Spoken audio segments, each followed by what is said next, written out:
नबी करीम अलैहिस्सलाम नमाज पढ़ा रहे थे।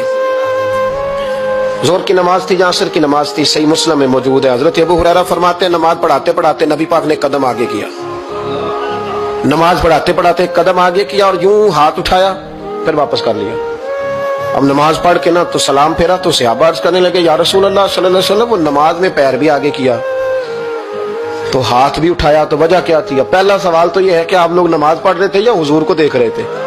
तो सहाबा तो पहले ही बताते हैं कि भाई हम तो पहली साफ में नमाज इसलिए पढ़ते थे कि नमाज भी होती रहती थी और चुपके चुपके महबूब की दीद भी होती रहती थी। हुजूर से पूछा या रसूल अल्लाह, वो नमाज पढ़ते पढ़ते कदम आगे बढ़ाया आपने तो फिर पीछे कर लिया, क्या था?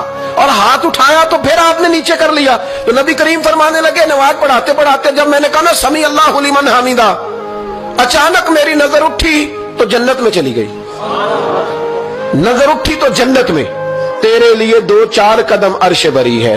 तो महबूब फरमाते हैं जब मेरी ऊपर नजर गई ना तो मैंने देखा कि अंगूरों का एक खोशा लटक रहा है जन्नत में, तो मैंने हाथ बढ़ाया कि तोड़ लूं।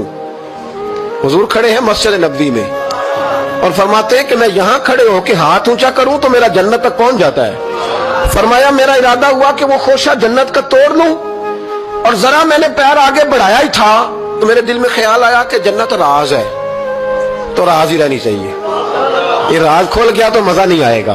तो मैंने फिर वो हाथ वापस कर लिया। सहाबा कहते हैं जब नबी करीम ने ये बयान किया तो हमारे चेहरे न तजस्सुस से खेल उठे, तजस्सुस से हम कोई बात और भी सुनना चाहते थे।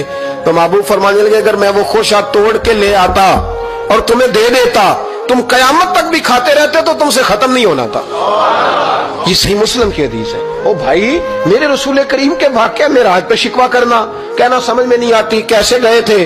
तो तू जो चाहे तो हर शब हो मिसाले शब असरा, इसलिए कि तेरे लिए 2-4 कदम